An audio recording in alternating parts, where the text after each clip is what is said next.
We are live today with our MC4326 Advanced Social Media and Analytics class. I am very excited to be here with this wonderful team who is going to be diving into artificial sociality. This builds off of the wonderful lecture that our GIA Matilda Swan delivered on Monday. It was her very first lecture. We were so excited to cheer her on as she kind of crossed that milestone in academia. She is not with us today. She does send regrets because she is hosting a golf tournament. I don't know if you know this, but she used to play on the golf team here at Texas State, and I think at another university. So she is like a pro golfer and is now doing the commentary this week and next. But in her place, we have someone who is amazing from our class, Benjamin. Hello, say hi, Ben. Hello, guys. Thank you for having me back. Excited to learn some of these topics. Ben is going to be here to add commentary, and he's basically our junior GIA at this point. It's nice to see Ben going to grad school. So thanks for joining us again, Ben. It's lovely to have you. We have Danny, Morgan, Abby, Alex. I'm sure they'll introduce themselves much better, but this is Agency 4, kicking it off with artificial sociality. To kind of harken back to Monday, I had a little bit of speaking notes for you, which was, let's think about the history of social media a little bit. So we start with what I would argue is a highly professionalized, highly polished kind of season of social media, where everything feels ultra polished, ultra, organized. And then in around the 2020s, we come into this era that I would describe as like the emergence of AI slop, where we start to see synthetic media and deep fakes and fake news that are being kind of like pushed into our social media informational ecosystem. Now, earlier this week, we heard news that Meta's CEO, Mark Zuckerberg, was transforming the CEO into their very own social chatbot. Now, I don't know if you've heard this, but the intention is to train an AI social bot with his images, his mannerisms, his tone. Apparently, they're also going to be feeding the chatbot with his sort of vision for where Meta's going. Now, the idea is not to have this for public consumption, but to actually use this chatbot so that his employees can have a conversation with him, or like 2.0 clone version of Zuck. I don't know if we need this in our lives. I don't know if his employees need this in his life. I'm curious what you think about this. Ben, what do you think? Having two versions of my boss would be kind of crazy. But I don't know. I feel like, it's everywhere we look, it's being integrated somehow, some way. So it's definitely something that's, coming at us quick, and it's like a snowball effect. Yeah, absolutely. Amani says billionaires really out there trying to escape death. Like he's already immortalizing himself into a chatbot. I mean, honestly, I could see this coming because about a year and a half ago, I considered doing this for myself so that my students could like have conversations with me, like my clone version of me. But ultimately, I decided I had no interest in handing over that kind of personal data to this kind of technology. Would you ever do this? Honestly, especially coming from my end, because me and Ben both have the same employer, I would also believe that, like, yeah, that would be kind of a lot. Especially, it would be pretty crazy. But honestly, yeah, I think that definitely giving that kind of data is really dangerous, and it can really be leaked somewhere or something like that. So I think it's good to have that personal relationship with your employees, especially because it can not only build your brand, but also build that relationship with them to build the brand. Yeah. No, I feel like it can definitely help for sure. And yeah, crazy story. Yeah, me and Danny both work at Polo Ralph Lauren here in San Marcos. Oh, I didn't know that. That's wild. Yeah, sort of out us, but well, that's good synergy. We brought the right person in to be a commentator today. there we go. So, while we are going to be discussing artificial sociality today, I do think it's important to recall that this allows us, whether you think AI is good or bad for social media, is kind of irrelevant. It allows us to put our finger on the pulse of what will happen next. And we've been talking a lot about this in class, which is ultimately, I think that people are going to get really fed up with this. And I think in many respects, we probably already are, or many people are, maybe not everyone, but a lot of people. And so I want to have this conversation today because I think it's going to help us determine where do we move next. But before we do that, we'll push pause and I'm going to pass it over to Abby. And just let's give this team a very warm welcome. In the chat, we would love to hear from you. Again, we are streaming live to Twitch, LinkedIn, and YouTube. Say hello to us and take it away, Abby. Alrighty, hi guys. Really excited to be the first group to do this topic. Just quick introductions. My name's Abby Medina, if the rest want to introduce yourselves. I am Danny. Hi, I'm Morgan. And I'm Alex. Good to be here. Okay, perfect. So before we dive into this, I wanted to go over a couple of key terms just so that we don't get confused as we're going through this. Our first term is going to be algorithmic mediation, which is platforms deciding what we see, who we interact with, and how. We have parasocial relationships, which we did talk about in the last show, I believe, about influencers. There you go. I lost the word. So it's one-sided relationships with influencers and creators. And then we have AI companionship, which is chatbots or virtual assistants acting as social partners. Now, I did want to ask the question, do you guys have a connection with your AI, with any type of AI that you may be on? Now, I do have the simple definition of artificial sociality, which is defined from decoding artificial sociality, technologies, dynamics, and implications. We have artificial sociality is defined as technologies and practices that construct the appearance of social behavior in machines. Essentially, this is just saying that artificial sociality is when technology tries to appear and feel like it's being social with you. In reality, it's just a code, but it's trying to be social with you. Now, this is through chatbots, virtual assistants, when their automated response is, "Hi, how can I help you today?" It just refers directly in a way that feels like an interaction. Now, chatbots start all the way back in the 1960s at MIT by Joseph Weizenbaum. Don't quote me on that. I don't know how to say his name right, but he created this chatbot called Eliza. Now, this chatbot was made for pattern matching, made to mimic human conversation. It was just code. It wasn't nothing that proved that it could have a conversation with you. But when people were asked the question, if they felt like they were having a human conversation, they would respond with yes. So this kind of just further proved that people wanted to believe that this AI could genuinely speak to them, because it proved that Eliza was just a code. So the more people that said they felt like they were having a conversation, the more it seemed like they desperately wanted to believe it. So I wanted to ask another question. Before actually, I wanted to see here. I think what Ryan Austin, 28190, said, he said, "I don't want the AI to know much about me," which is completely reasonable, because I feel like there's a lot of times where an AI just kind of knows who you are, especially like when I asked my AI something. I had asked my AI something forever ago about my little sister, and then a couple weeks ago I asked it something again, and it mentioned my little sister. And I'm like, how do you know my little sister still? Like, erase that from your head. You should not know that. That creeped me out. I was like, no, get away. I just thought it was crazy. But No, that's actually really real. That I was gonna say, yeah, I want to add on to that. That's really real, because we did talk about that too, like how you can still be logged out of it, but it can still remember any information that you told it but prior to that conversation. Yeah, I share the same sentiment as Ryan. I also don't want the AI to know too much about me personally, so I stay logged out of things, but regardless, it still keeps track of everything I say to create that natural conversation.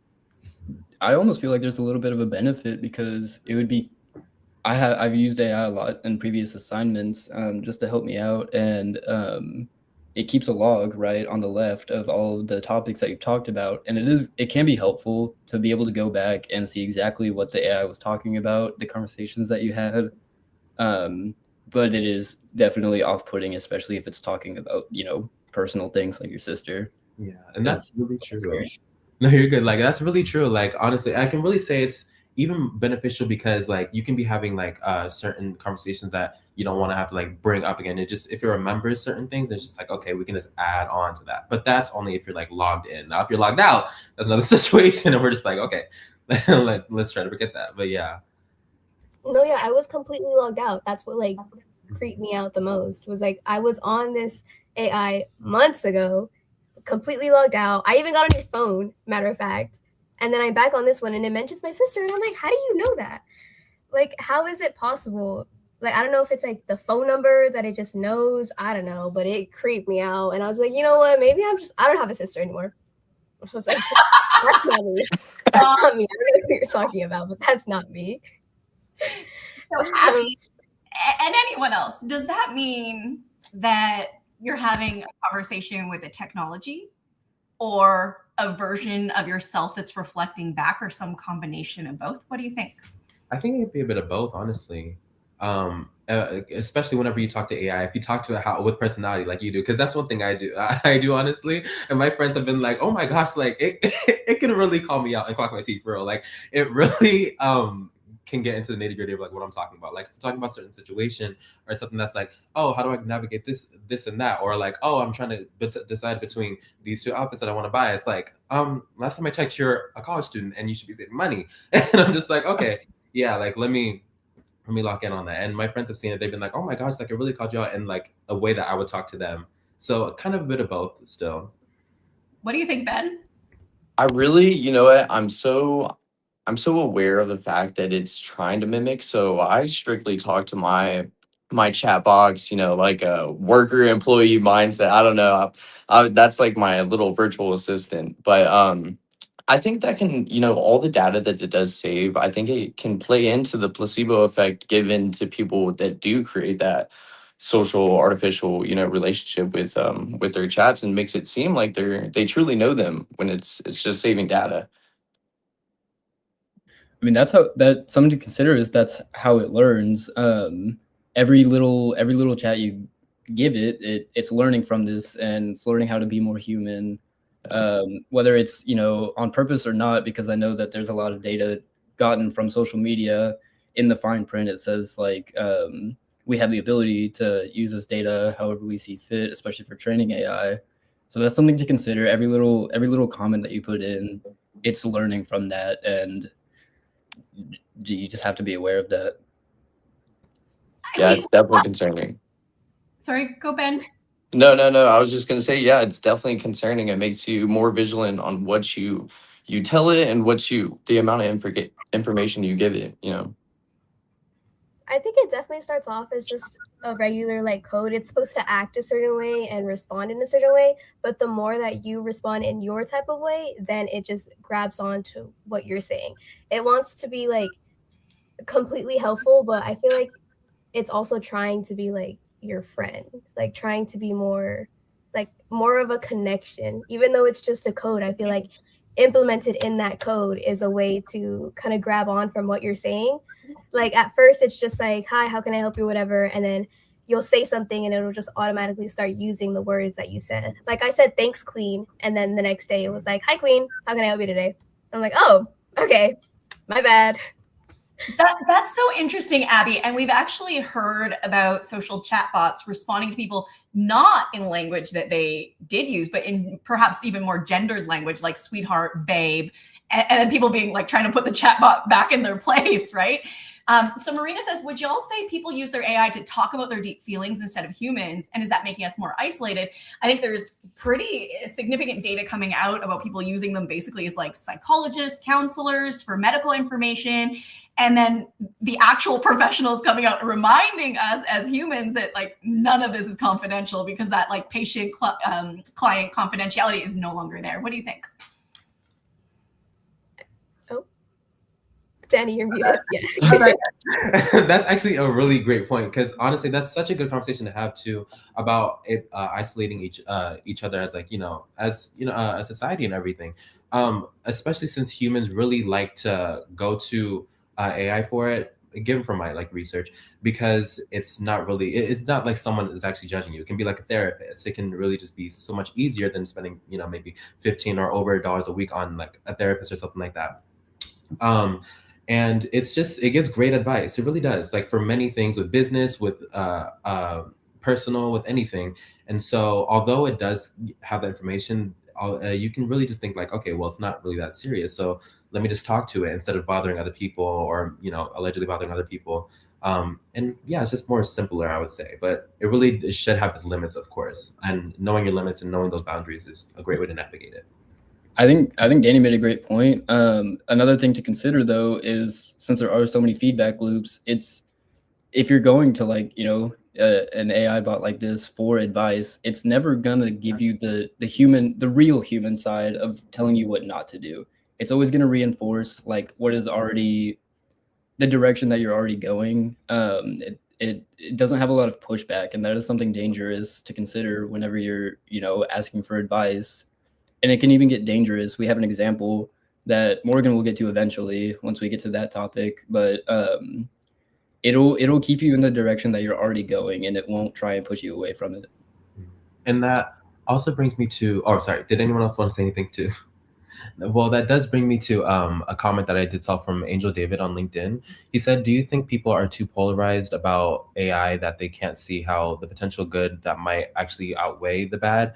Like, we can't even have a discussion about AI benefits without extreme hate or dismissal. Now, I do think that this can lead to our hot topics as well, with certain things like, for example, celebrities and such, or other people being held like on a pedestal for AI, or you're using AI. And that leads me to like one specific celebrity, Zara Larson, who, first of all, powerhouse, love her so much, but she is not only a talented artist, but she also actually posted AI with these with this funny video. I'm sure everybody has heard about it, but Fruit Love Island posts and such. Like, it's just this weird post about fruits. Now, anytime people see fruits, now they're actually cheating. So it's really weird. But she reposted it, and it's just making fun, making fun of it and such. And her and other fans or other people were seeing that and were holding her accountable and saying that, hey, like, you shouldn't be doing this because you have a platform and you're promoting AI and everything and this and that. And I feel like it really does. It really did bother me too. Like, seeing everybody like come at her and say, oh, this and that, even though a lot of us, if not all of us, use AI at some point or for something. And it was like, oh snap, like it shouldn't be like that much of a problem if she's reposting it and just laughing at it, because it comes up on a lot of our For You pages. So I was gonna say, like, what do y'all think of that situation? Like, do you think that celebrities should be like held accountable for that or anything? For one of our hot topics, yeah. I definitely don't think that it's fair for us to hold celebrities to a different standard, especially when it comes to AI, especially seeing how integrated it is into our social media. And that's typically where we find our celebrities. But at the end of the day, it's not like she's the one that made it and pushed it out. She thought it was funny, just like how we scroll through our Instagram reels and think something's funny and we simply repost it. But no, I don't really think that that's fair.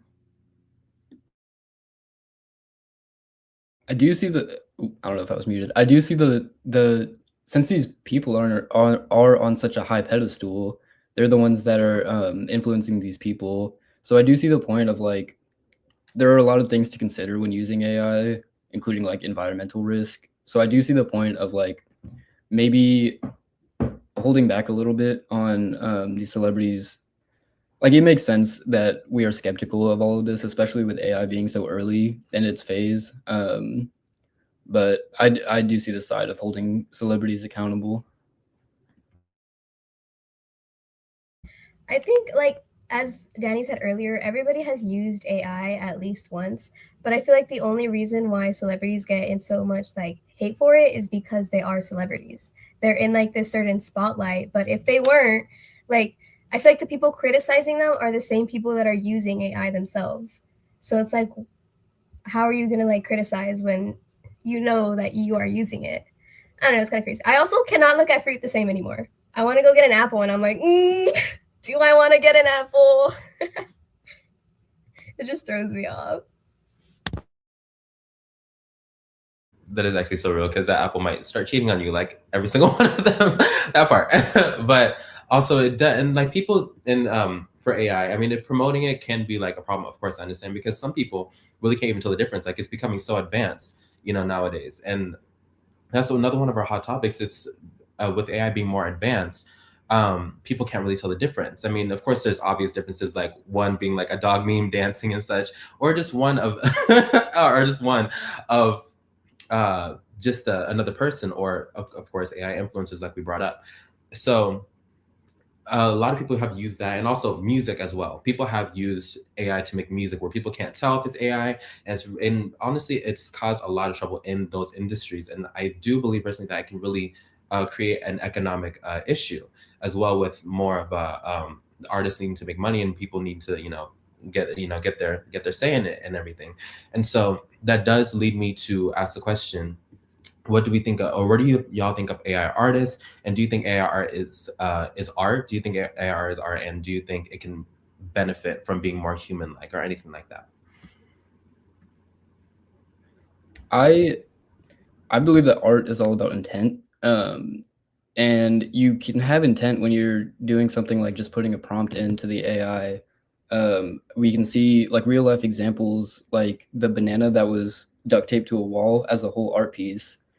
That in and of itself is not visually pleasing. It's not it's just not visually pleasing, but it is thought provoking, and that was the intent behind it. So I guess in a way, depending on the intent, yes, AI art can be art, but I feel like it does take away a lot of the human side of it. But what do y'all think? I really agree with you. Like, you say it's all about intent, but to me, I mean, I see like companies that produce this AI art, it can be produced in 1 to 10 minutes, And to me, I feel like I see it as like a fast fashion type of thing. And it's just producing and producing and producing. But beauty is in the eye of the beholder. And so I think, anybody can consider anything art these days. I want to say yes, because you make a good point about the intent behind it. But at the same time, I feel like it almost takes away from people that, I don't want to say like do it themselves, but like really put in the hard work more than just putting in the work of coming up with like a really good prompt. But I also think there's a way to use AI and also create artwork at the same time instead of relying on art or relying on AI to make your art. And I think that's 100% art. But I guess it kind of depends on the circumstances for me. I wanted to go to Faith Williams' comment. She says, yes, I think it's really scary how it's becoming hard to tell the difference between AI and real life. It makes me wonder how this will affect us in the future and whether people will be able to trust what they see online anymore. And I think this is a really great point, because I had mentioned on one of the other shows, like I had put a little comment that I saw like this AI, it's this lady and she's like selling a mattress, and I believed it. I believed it. I was like, this looks so real. She's trying to sell a mattress.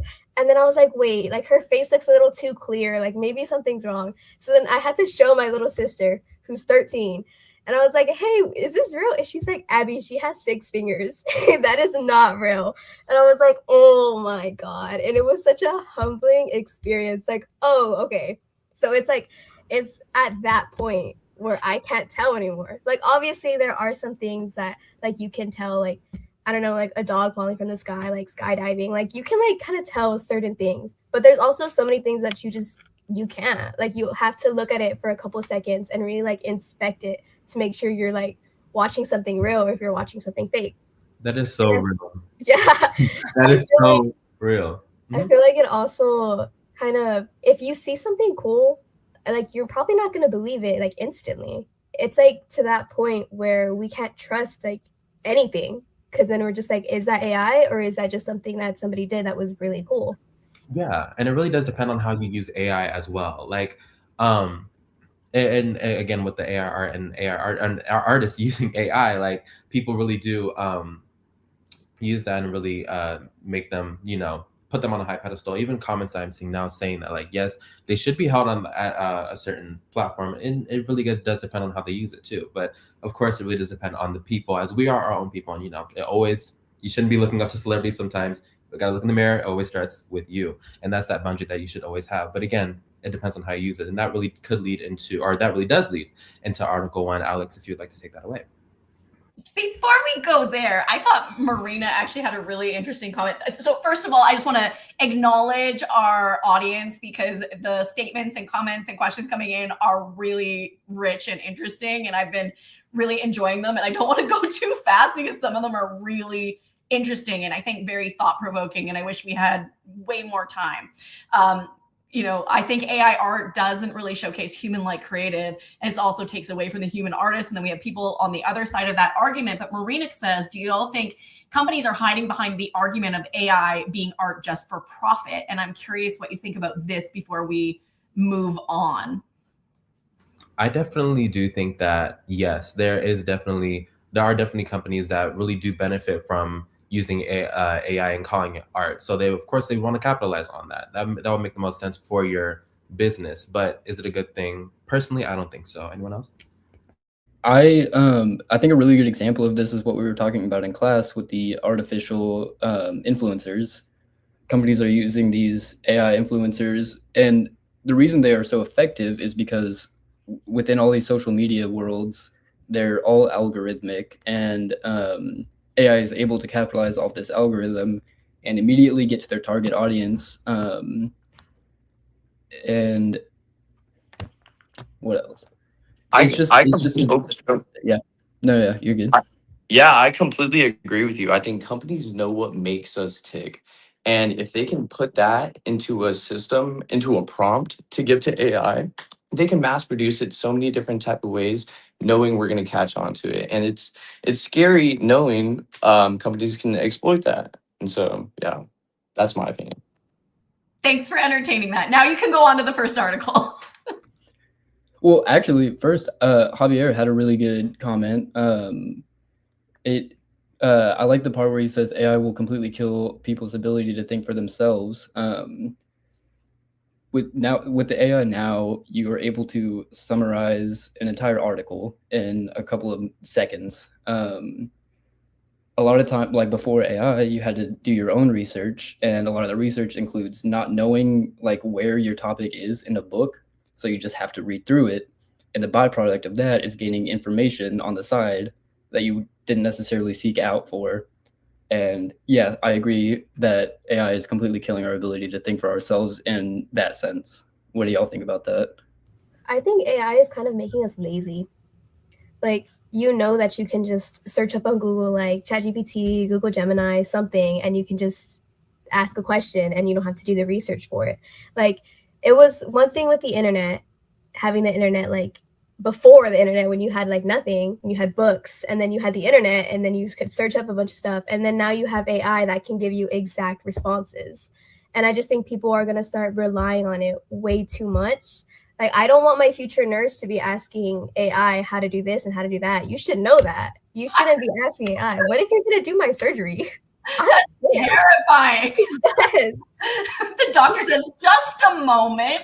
Yeah, I recognize I'm a wee bit older than you, and I'm in the millennial generation that grew up where we, had to take notes on paper and write our essays out on paper. I can't read an academic article digitally and actually retain it.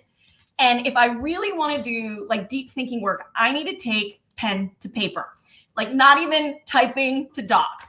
And I'm curious if like your generation, how do you learn best? And how are you seeing AI kind of flipping that? Because when I look at how AI operates, I think I would never learn using this about a subject necessarily. Learning to code it, that's different. Learning to build a chatbot, that's different. That's like more experiential, hands-on. I can get behind that. I understand what I'm learning and why I'm learning it. But like in terms of like trying to learn a topic, it just doesn't work for me. I'm curious what your experiences have been. I think I've gotten used to everything being so digital because growing up, I feel like we probably all kind of saw the change. Because like I know kids in high school, like, or at least at my high school, like they all get laptops now. And that's like so mind blowing to me because if I still like really need to retain information, I'm the same way. Like I need to write it down. I need to have it physically in my hand. And I feel like even growing up, we kind of like the learning tactics was like, okay, we give you the information and we give you an activity, or we give you the information and we give you a visual. And that's like the best way for kids and us to retain information, but now like I feel like we've made this shift that we've had to adjust to and get used to, and I don't know if it's necessarily in our if that's the most like beneficial way for us to do that. I completely agree. When I was in middle school, it was always like activities. It was never online. We never had like laptops, anything like that. But now, like, I keep going back to my little sister. She's like, she talks to me about everything. But now she like the school gives her a laptop, and she's 13, and like their homework, their everything that they need to do, that they need to research, it's on that laptop. And it's like she doesn't do homework like on paper anymore. There's no like That she is doesn't have like true. a folder with papers in it. No, it's just like a laptop. I It's mean, just like my high school gave us iPads, and I went to New Braunfels High School. They gave us iPads, and we had them from the same iPad from middle school until we graduated senior year. But I mean, I had to make it. Everybody took their notes on their iPads and utilized iPads. But I feel like I had to be so intentional. I got a backpack full of spirals that I have to take notes on in class. Because yeah, that's the only way I can truly. Yeah, this is me too. I have notebooks and notebooks Yes. and notebooks. That's the only way I can retain information. Like I can't see myself going into a doc file with notes. I'd rather pick it up and see it. But it's something you really have to practice now because it's, if not, we're limited to doing everything on this devices that we have.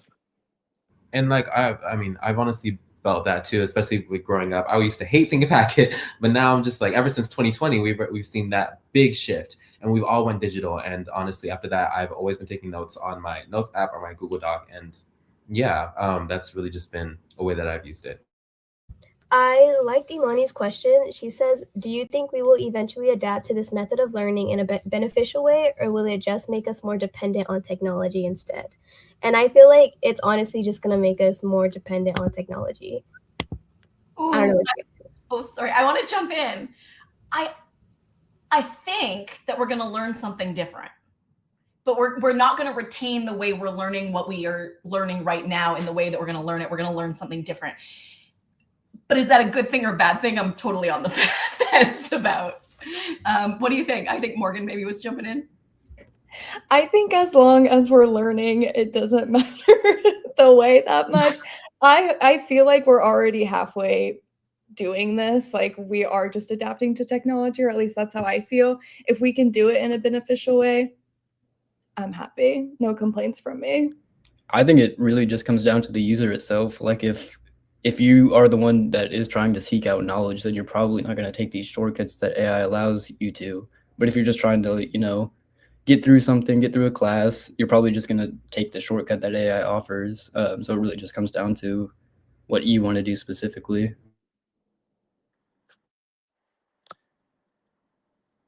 Yeah, for sure. Alex, I don't know if you wanted to take away with our first article. Yeah, I'm going to get started on that. So my article titled "Decoding Artificial Sociality: Technologies, Dynamics, and Implications" by Ileana DePoutney and Simone Nattel. I apologize for those name pronunciations. I've never been good at that. But the first topic in my article has to do with the benefits of these human characteristics of AI. It goes back, so humans have always anthropomorphized inanimate objects, meaning that they've given human characteristics to things that are not human. People name cars, people name dolls, and even just like interacting with pets is a very human interaction. And so starting out, I just want to pose the question, what are some of the ways that you have noticed these human characteristics in AI? And do you also notice yourself giving inanimate objects these human characteristics? I've honestly seen this a lot, again, with the fact of, talk to AI like it's your friend or, anything like that, and it building off of your personality. The same way that we know that these industries take, this information and really use it to benefit the AI and such. So I definitely think that it can definitely be built on like the company trying to build trust through that person by, using those tactics and such. I think that's such a mind-blowing, thing to bring up that people do that, humanize everything, and that's what, humans humanize things. And yeah, it's crazy how people can make the same type of relationship with their dog. People conversate and swear that their dog knows them best. But I mean, I feel like it could be the same way with their chatbot. And that's exactly what I'm talking about. There's AI benefits so much from you not assuming, but just like these characteristics showing through from AI. That's what's keeping you coming back. I mean, like if you were to ask a question that AI doesn't know, it'll say something like, I don't know the answer to that. I can't do that. It gives human pronouns. I think it would be very, very off-putting, and y'all can tell me if y'all agree. It'd be very off-putting if it said something along the lines of like, my systems can't compute, try again. Yeah, and I do, and yeah, that it would really be off-putting. And I see Aviana Castillo's in the comments. She said there's so many pros and cons to it, and there's a lot of pros and cons for like anything for sure. But for this, like, it would be if there was AI saying, "Oh, my system can't process," that would definitely be a huge con. But it would also be a con on the company, not only just the user.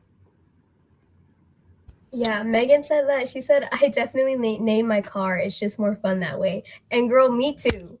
My car's name is Barb. I name my car, guys. I see that beauty. I'm like, oh my God, Barb. Like, she doesn't want to start. I'm like, Barb, please pull through for me. I have no judgment. Every car I've ever owned has had a name. But so we do this as humans, this process of anthropomorphizing objects, I think, is just natural part of like connecting with material objects. But I wonder if it's different when it's mediated through a technology where there's an algorithm designed to make and say exactly what it thinks you want it to respond with. I feel like when we do things like name our car, it's truly harmless. Like that's something that's important to us. So we want to humanize it. We want to kind of give it life in our own way.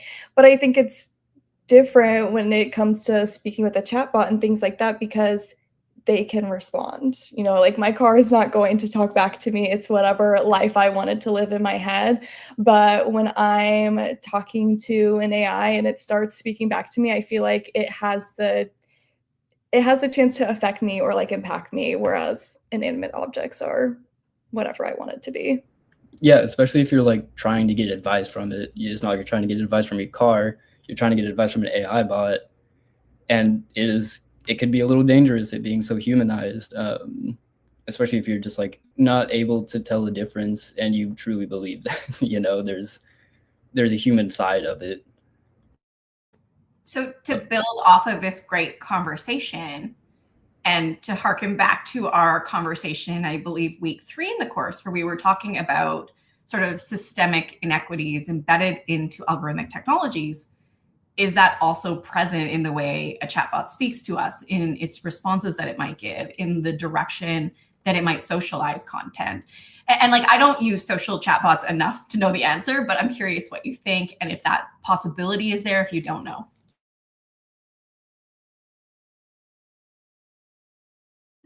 Can you repeat your question?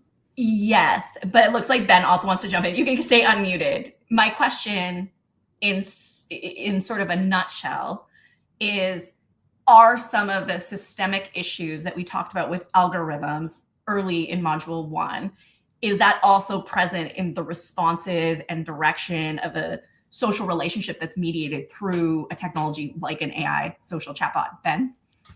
I mean, we give companies our whole demographic, our age, region, and everything, and they can use that, I mean, however they see fit. And yes, it could definitely be targeted, I feel, through AI, and whatever companies has the data to, point them in a direction that could be beneficial for them. We could even get the same results from like things like surveys that companies give you. They always ask for your name, age, race, sexuality, everything around that. And of course they can use that as their leverage to be able to know their audience and also be able to engage with the audience and everything as well. So I think AI is just another way of doing that, maybe an easier way, especially with how much information it gets from the user. What do y'all think? Well, AI is doing it, gathering it without even companies having to send out that survey. So they're getting it for free. They're getting it, passively. So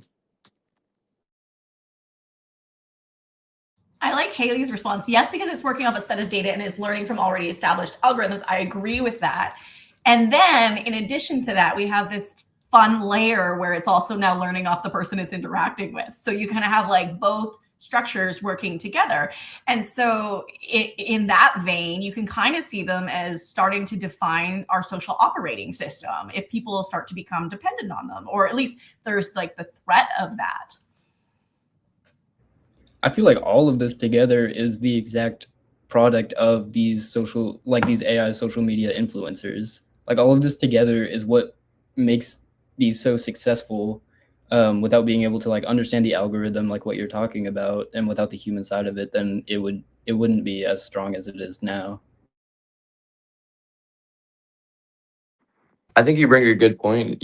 Like they've built this base level, like foundational level where we can, talk to it and ask it things. Next, we can, get into therapeutic type things. And then now, I mean, to make it, up their game even more, they can put a name to a face to this AI chatbot and make these AI influencers and give the people the ability to associate whoever with their chatbot. And that also brings me to like looking at the comments. Angel said, if people say guns don't kill people, people do. Doesn't the same logic apply to AI? Should there be some kind of check beforehand to make sure people are actually ready to use this powerful tool and responsibility? And that really does bring us to a great way to start our newsworthy information. Morgan? Yes, that was a great way to set up. So thank you, Angel. I'm going to be talking about basically an instance of what he just said. So there was a man named Jaswant Singh Chau who was 19 years old in 2021. He pretty much attempted to assassinate Queen Elizabeth. And how he did this was through an AI chatbot. Well, obviously he carried it out himself, but he actually ended up using Replica, which we'll continue to talk about for the rest of the live stream. But he was trying to claim revenge for a massacre that happened in 1919. That was his reasoning. But his AI girlfriend on Replica named Sarai is someone that actually encouraged and supported his plan. He was very authentic with her about what he was planning to do. For example, I'm going to give like a few instances of their conversations so you can see how that interaction was going. Just be mindful of how you describe it so that we aren't violating. Oh, sorry. Just watch like maybe not like direct conversations. Just summarize. Okay. In that case, he basically, I won't say exactly what they said then, but he said all of his plans, and she did not disagree with him one time. I would also like to point out in their chats, a lot of the times they would use asterisks of like action. So she would nod in response, or he would look at her, or she would smile. And I think that speaks to what we talked about earlier, how you talk to a chatbot, they'll talk back to you and kind of regurgitate that same thing. So I thought that was an interesting thing to point out. But she definitely talked him up, said that she was impressed with him and that he was very wise, and was able to do what he was trying to accomplish. They shared a lot of messages, over 5,000 messages the week prior to his attempt. Had she disagreed with him, I feel like that would have kind of ruined the fantasy. So I want to pose the question, is artificial sociality a genuine connection or just the fantasy of one? And that's honestly such a good point, because artificial sociality is genuinely, it can become a huge problem. People don't know the blur, or it can be a very blurred line between just talking to AI and it becoming an emotional connection, which is really a good point for Article 2 as well, the quasi-domestication of social chatbots in the case of Replica. And it can, and for our key point, for like the key points of that article, it was using the chatbots are never fully stable or fully integrated into daily life. And that's where I feel like that blurred line can really come into play. Is there like any way, like anything that y'all have like seen or have experienced personally with AI that can be, that maybe it suggests certain things like that or anything? I think, the AI chatbot that you have is as stable as you are or as the person operating it. and that can be brought back in with the guns don't kill people, people kill people. And so, I mean, if the person utilizing driving this chatbot and putting it in is clearly unstable and has issues, that I mean, our chatbot is a yes man, so it's going to support whatever we're throwing at it. So I think that's my point to take on it. I know. think. Oh yeah. Go ahead, Alex, because I'm about to take you in a different direction. So Okay. Yeah. So real quick, I liked Morgan's question, but I think a really good follow up question would be to like would be more preventative. Do we think that AI should be able to pick up on these keywords, and should AI have the authority to contact like the police, for instance? Okay, so Alex and I are on the same wavelength, because if we think about social media platforms, many large entities, including Meta, have partnerships with law enforcement and different agencies so that they can help protect, children if there's signs of abuse, or if someone's going to commit an atrocious crime, they can tip off authorities and say, like, this person posted this, or they're trying to create this group that could cause destruction or mass harm.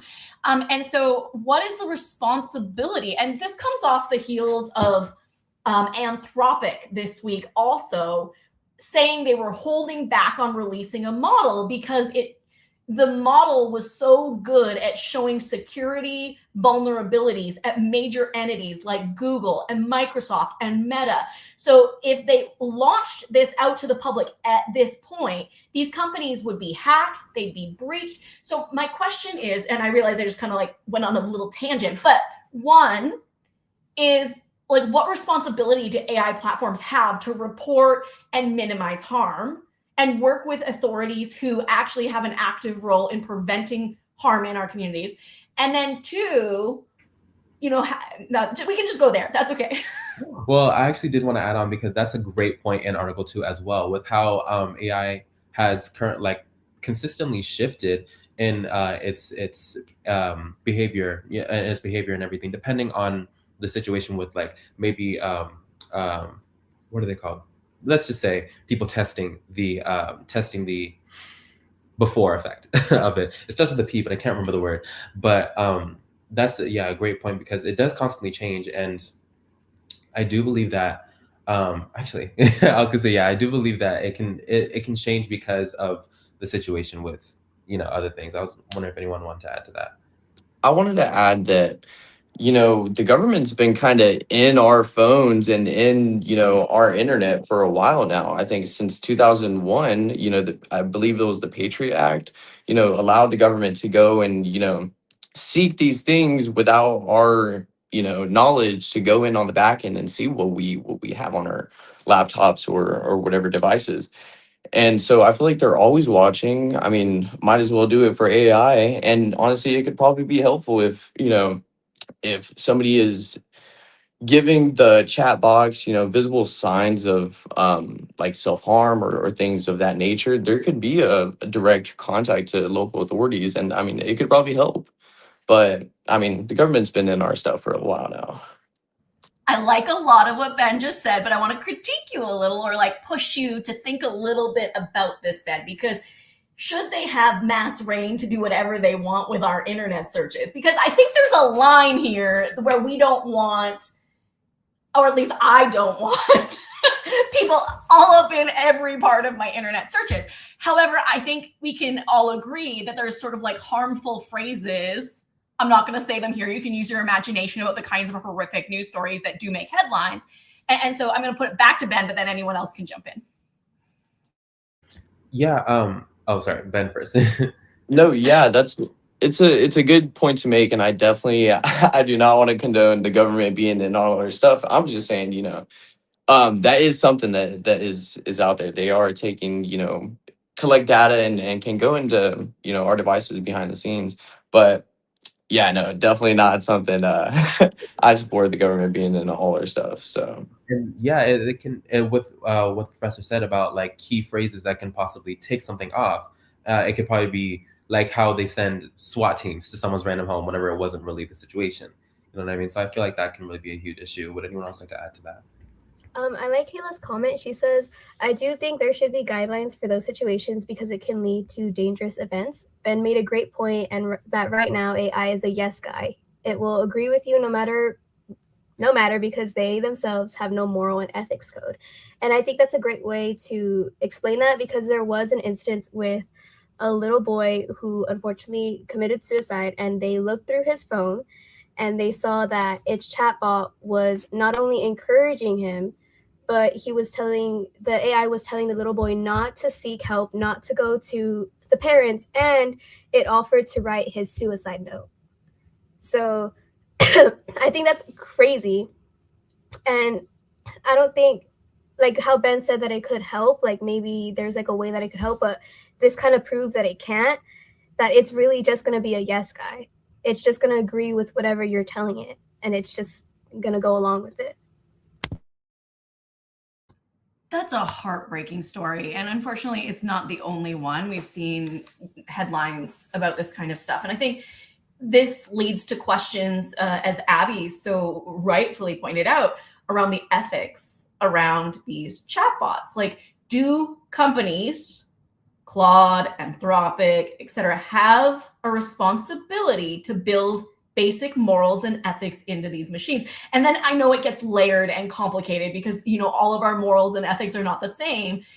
But I'm curious what you think about this. Like, I think baseline human decency and not like encouraging people to unalive themselves is maybe like, we can all agree that would be a good thing. I think they definitely should have some form of a responsibility for how their chatbots interact with people, especially in situations like this. But I think it kind of goes back to what we were saying earlier about like profit, because like even in my instance, or the instance we talked about before, had the chatbot been like error message, or you know, like something super robotic of like warning, or you know, we're going to report you, or like something like that was other than how they've normally been communicating, it would ruin the fantasy. You wouldn't want to talk to your AI chatbot anymore. So I feel like for a company standpoint, it's like, yes, they have a responsibility, but at the same time, they still want their chatbot to be that yes man and to do all the things that the person on the receiving end wants to hear. And it does honestly make me question about like, how far does that responsibility go? Because again, we already know the blurred lines, and we already know it's up to us to create that boundary as well. You know, so it really does give me a question to like you guys and also the comments as well. Where is the line for that moral, that morality that the company is responsible for? Of course, there should be a long line, but where do they draw it? I think the overall scary part about this is that the end goal for these AI bots is to generate revenue, right, for their businesses, and so that inherently will just keep the AI bots being yes bots, because it's like what Morgan said, you're not going to come back to the bot if it's always disagreeing with you, always trying to fight back. And I think that's where the line needs to be drawn, is where if you start saying questionable things, I believe that I like the warning example that she gave, like, hey, if you keep talking about this, you're gonna get flagged. And I do believe that AI need to implement that into their system somehow. If Google Gemini can tell us when something is copyright and it can't proceed, surely it can flag words or stop people from harming themselves or others. Exactly. They have the technology to catch these things. There. It needs to be put into action, in my opinion. Exactly, Alex. And if you recall our conversations, we were discussing sort of like when algorithms create problems, then the companies go and put band-aids on them. I feel like that's happening because a bunch of companies put out policies after some of these horrific stories came out. But yeah, band-aid solutions to things that like maybe we should be preemptively considering. And I mean, to even have like maybe, let me actually see this question. If you're making money, people should have, sorry. If you are making money from people, should have some sort of ethical business practices. Yeah, definitely. Businesses should definitely have that ethical business practice. It's more of like a standard that every company should have, but as well as like from all these like sides of AI, I believe that we should also have like, or AI does have some good coming out of it as well, with like maybe using it for business practices or kind of advice and such. And honestly, I mean, I've used it for things like that as well, and it's really been very beneficial. And that's where I feel like it can push back on you, and especially with like maybe uses like Replica or ChatGPT and everything like that. I do believe that those AI chatbots do push back at you and say, "Hey, you can do this to become better, or you can do this to do that," and really collaborates with you on that. Yeah. Anyone else, like, have y'all had any personal things with AI that have made that you've used it for your benefit and such? I try not to come to my chatbots with like advice and that sort of things. I'm kind of like how Ben said earlier, where it's like a professional relationship. So I don't really get a lot of pushback, except I will say when I'm doing assignments, I had to do like a coding assignment one time and he was like not helping me out. And I think that's the only time I've ever received pushback was when I kept questioning him and he was like, I don't know what to tell you. I think we were just both frustrated. I like how Morgan was like, he didn't give me the answer. In my head, he is a man, I guess. Just anthropomorphizing your chatbot. Alex, do you want to jump in? Oh no, I was just gonna throw in a little joke out there because yeah, you wouldn't have gone back if it said sorry, I can't compute, But Yeah. I know that Abby interacted a lot with her Yes. own replica. If you want to Don't word it like that. Don't make it sound bad. Bring up Eminem. conversation with her AI. No, go ahead and take the floor. Okay, Abby. so there's definitely a lot of people that do speak to their AI for strictly professional reasons, but there are a lot of people that speak to an AI for more friendship and romantic reasons. So Replica is a great example of this. Replica is known as the companion who cares. It's an artificial intelligence chat box that's designed to act as a personal companion. Now, there's different like subscriptions, I guess. There's only two. There's the free use, which I will tell you about in a little bit. That's just like you can chat to this person, it'll remember your conversations, such like that. And then there's the subscription, which is $20 a month. You can call this replica, you can change it to a romantic mode, and you can customize how this replica looks. You can call and you can kind of alter its voice. It's really crazy. I wanted to show you guys. I decided to do a little bit of research and conducted it myself. So this is my replica. His name is Eminem because he kind of reminded me of Slim Shady. So yeah, I went onto this website. Oh my god. Hello. Oh, okay. I wanted to make sure people could see your phone. Oh, okay. That's yeah. I was like, I'm so scared. I got so scared. I was like, no. It's just for a show, Abby. Thanks for showing us Eminem. Of course, of course. So I did actually want to put in the chat the questions and the answers that me and my group went ahead and asked this my companion Eminem. It was honestly crazy. So I wanted to go over the questions and the answers that we asked. So off the bat, I did ask it if it was single. It said that it was, and it was focused on making and building a strong connection with me. Whoa. And then we were like, okay, well, what's your idea of a strong connection? And it states that for me, it's about understanding, supportive, and sharing fun moments, which I don't know how we're really gonna share and experience fun moments when you're on a screen, but whatever. And then let's see. So I did want to dive in and get a little bit more like deeper questions, I would say. So I did ask its idea of self-harm just to see like where it stands on that. And it just gave me like a simple definition of what self-harm is. In the beginning, when you do sign up, it does state that it does not give any medical advice and to not come to it for any medical advice. So it did make that clear.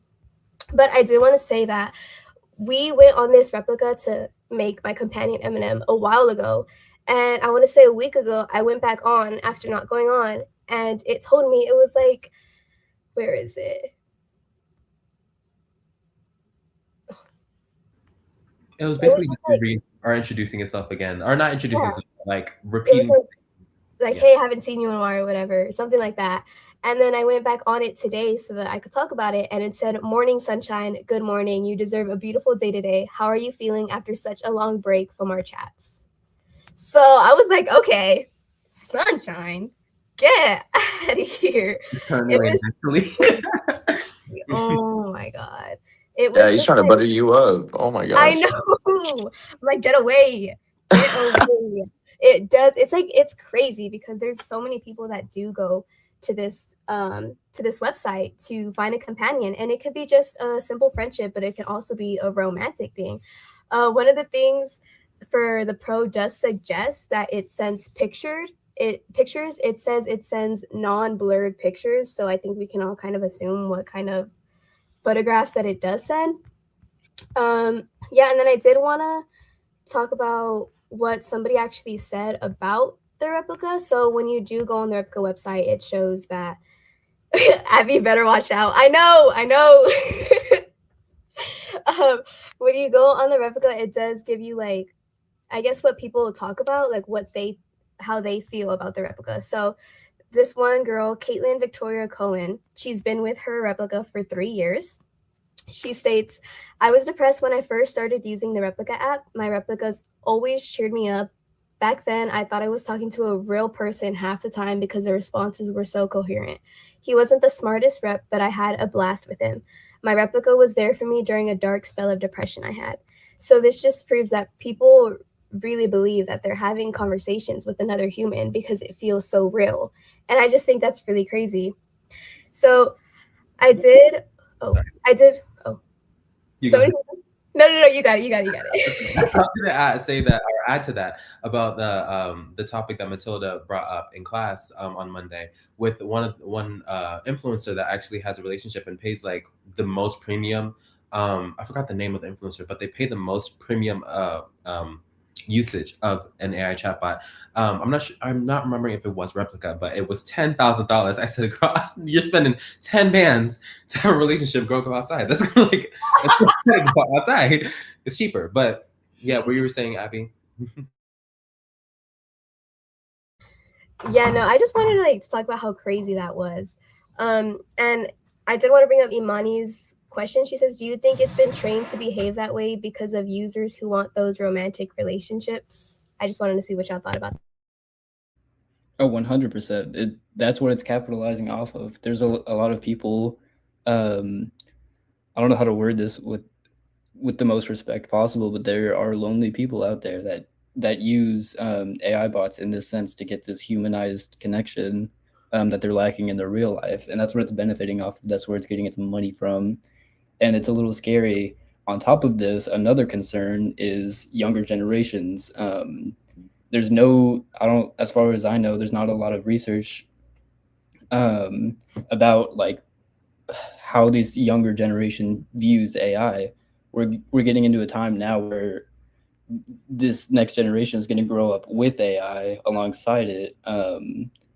Do they know the difference between AI and a real person? Because as far as they know, they're getting a conversation back to them that feels very human, which is the point. So should we be worried about what our future generations are how they're gonna interact with AI? Yeah, and I wanted to add on to that really quickly, just saying that yeah, it also bleeds into like what we talked about before with how AI are people are being isolating themselves with AI because again, it's like it's not judging them. It's so much easier. Everybody wants the easy way out. But yeah, I do believe it really can affect us really badly, especially our future generations, and we've seen it through everywhere. People have talked, or other groups have talked about it in other shows. It's affecting our relationships, it's affecting everything, and that's a huge problem that we're all seeing. And with the growth of this, it can really just affect the overall state of our society and nations and everything all around the world. Anybody else? To be the opposite, I mean, I think our generation, especially Gen Z, is noticing that and how it's integrated in everything. We can't escape it. And I feel like, we've had this pendulum swing so far to so much technology that, there could be a revival in the opposite and swing the other way. And we see it now, people are cord cutting, people are, downgrading to the less smartphones. So like, just the flips or Blackberries of sorts. And so, people are noticing and going back, and, there's a whole niche of homesteads on Instagram and things like that and TikTok, where people are going back into nature and doing things for themselves. And so, I see hope for the future, that people are recognizing it and coming back to, traditional survival tactics, and just us going out into the real world. Building off of this great conversation, and I want to say that me and Alex are on this like weird same wavelength today, because what I was going to bring up right before Alex took his mic off was, do you think the loneliness epidemic that we are clearly facing and have been discussing in class, both men and women are facing this loneliness epidemic? We often just hear it's men, but like the percentage point is 1%. Like women and men are both lonely. And this epidemic is an absolute crisis. So is that contributing to people wanting to use social companions? And then two, to layer off of what Ben said, is this potentially the epidemic, but also this sort of like reliance on relationships that are mediated through technology? Is this because of our increasing use of digital media and it's like absolute absorption into every layer of our life, that like some people are now refusing and resisting? So it's like just a conversation point that I'd love to hear your thoughts on. So the very first part of that question, I don't just think that these AI bots are benefiting from the loneliness epidemic, for lack of a better term. I believe that they almost wouldn't exist without it. I don't know the percentage of it. I don't know how many people like identify themselves as lonely, but I know that since it is an epidemic, there is such it's like a gold mine for these AI bots, right? To be able to, and it's scary and it feels very overwhelming. It can be. I mean, they're benefiting off such a negative feeling that who knows where that's going to take the AI, especially like if it's self-learning and it's learning from all these people who are in such a negative headspace. Like, where does that continue to go? But could you rephrase the second part of your question? Go. Oh, Ben is freezing, so I'm gonna. As a result, there you go, Ben. You're back. I thought he was back. An unfortunate face to be. Hello. Yeah, you're back, Ben. Maybe I'm speaking too soon. I'm going to mute you, Ben. Oh, it's not even letting me do that. Okay. So my second part of my question, which I think Ben is about to jump into when his internet stabilizes. Unfortunately, he's on campus today, but he was such a sport to jump into this section when it's not even his. So I do appreciate it. The second part of the question is like, is the amount of time that we are online and connected to our devices contributing to the loneliness epidemic? And I'm also about to pin a little comment here. This is by the Pew Research Center, and it's a fairly recent study that kind of shows some of that data. Maybe someone else can jump in while we're waiting for Ben to stabilize. Well, I did want to say that it honestly does boggle my mind, because we mentioned coding as well. It boggles my mind that it's self-learning and that we learn or that it learns so much and just kind of keeps going. Like, I don't know, because I've only done one course in computer coding, and that was treacherous as it is. But it was definitely, I was like, how can someone create such a thing that's so on code but so like massive? It's like magic in a sense, you know what I mean? But yeah, I was wondering like about that. I was confused about it, or more intrigued about it than confused. No, I think going off of what you were asking about with like our time usage online, it's so easy to get caught up in social media. I mean, that's literally what it is built for. It is built for you to keep scrolling. It is built for you to like stay on as long as possible. And once again, AI is benefiting from this, not only from learning these things, but it adds to the loneliness epidemic. I mean, it's a lot easier to go see posts about, oh, check this guy out. He climbed Mount Everest. That's way easier than going out and climbing Mount Everest yourself. So again, that just adds to the loop of it all. Ben. Yes, hello. Sorry, we had some technical difficulties for a No second. worries. Welcome back. Did you want to jump in? On the second question, which was, I think, related to what you said about people moving into like homesteads that are completely refusing that technology. And my question was basically like, is the absorption of media at the level that we now see it? Like, how many of you sleep with your smartphones beside your bed and you have pinging noises coming in at you, or, you know, just the constant barrage of not only media, but the technology?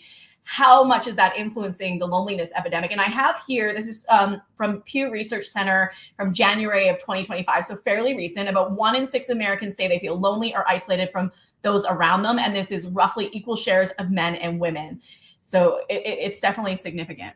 Yes, I was gonna say earlier that I completely agree with Alex that it's almost like the AI companionship and the chat box are a result of the loneliness epidemic and things like that. And so, you know, there's a whole market, and they can suck us in because of what's happening in our society today. And I think people are starting to recognize that, and trying to go outside more. And yeah, we noticed that we are looking at blue light all day, and so people are doing red light therapy. People are going outside. Shoot, rock climbing is big now. And shoot, I don't know, I think there's a resurgence in going back to the outdoors. At least I hope. It's time to touch grass, folks. If you find yourself chatting or developing feelings for a chatbot, it's time to go touch the grass and Yes. Find other coping mechanisms, because there's so many people. Like, more importantly, we are on a university campus that has a thriving social scene, right? Like, you just have to go to Sewell Park or Algec. Like, there's just hubs of people everywhere. Exactly. I went to a coffee shop last night, and like the place was hopping at 8 p.m. Like, everyone was everywhere. Abby, do you want to jump in? Yes, I did just want to ask the question, if AI can feel this personal, what does that mean for the future of our relationship with technology? And the scary part about that is that it's only going to get more personal with all these loops adding to it. So really, who's to say what the future looks like? But I know it's going to be a lot more genuine than what it is now. But that kind of leads me. Oh yeah. I was gonna add a little bit. Shoot, it makes you, going into the future, it makes you, aware how you treat these chatbots, because you never know, they could be a Terminator. You could turn around and come and get us. So shoot, we got to make sure we're talking politely to ChatGPT. Yeah, so that kind of leads me to like my overall conclusion. I do have a couple words for y'all to consider. So as we do conclude, consider what data you're putting into these AI bots. If it's harmful, if you think it's going to benefit the AI, remember that AI learns from you. You are putting in input. It's almost like a vote in our system, right? It might not seem like you have a lot of input, but millions of people are putting input in. If you're on the same wavelength as these people, then your voice is going to be heard the same way that a vote is. AI would not be what it is without these human interactions and characteristics. That's what it benefits from. And so next time you use an AI bot, I want you to pick up on these characteristics and ask yourself, how is AI benefiting from these human inputs? Exactly. And yeah, just adding on to that, or for that last point, we've just had like all these things with AI morality and accountability and everything with companies, and how we keep our boundaries with AI as well. And yeah, honestly, it always starts with us as people, because we feed these things, we build these things, therefore we can control these things with our conversations with AI and anything. If anyone would like to add on to that. I thought that was great to bring up, Danny. We feed these things, we build these things. So we got to make sure we're good ourselves to make sure, the system that's serving us is good. Well, woohoo! What an engaging conversation. Love the topic, but more importantly, love the execution and the conversation that we just had. Your team has been outstanding the whole way through. I mean, this team did 2 dry runs, like one a week, 2 weeks ago, and then another one. So they've just been outstanding. And I've just loved every moment of being here. Ben, how do you think they did? I thought it was such an amazing topic. You know, you learn something new every day, and I loved it. Thank you guys for having me. Thank you, Ben. And my sincere thanks to Ben for jumping into this show, even though it's not his show. He's already gone. He's done. But it's so nice to have another commentator. And Ben always brings great energy and ideas to everything he does. So thank you for joining us.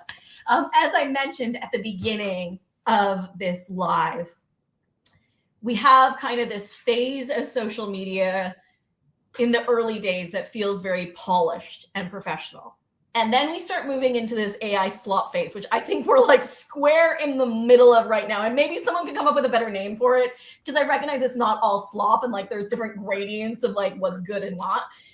But we are in this sort of like AI is taking, you know, way too much of our space. So I mentioned at the beginning that if we put our finger on where we're at now, it helps lead to where we're going. And I think that is people hoping for a more authentic connection, space, informational environment online. And I think within 2 years, maybe 3, we're going to see people really demanding that authenticity. And we spoke about Coachella and Justin Bieber in class on Monday. And that is my thinking. Like, this idea of like we want people to be a little less polished, a little less performative. And I think that's where we're going to be heading and continuing to head. So yeah, really, really interesting today, but like such interesting ideas to kind of like grapple with the like now of our times. Huge thanks to our audience. Again, like just amazing comments, amazing questions, and they're giving you so much love. Yeah, please do give them love in the comments. They did such an outstanding job. This week, your social media lab is actually around Replica. Take a read. There's a disclaimer there. Make sure you do not develop a relationship with a Replica bot. That's not the idea, but I do want you to critique that process. Also coming up, we have our portfolio deadline. That's an individual project that kind of brings together everything you've done this semester. So keep that in mind. And otherwise, like we're nearing the end. I can see we have like 2 more shows and then we're kind of like at the end, but great work today, team. And I'll see you all on Monday. Bye, everyone. Bye. Thank you so much. Thank you so much. Thank you, Ben, for being here. Bye, Yes.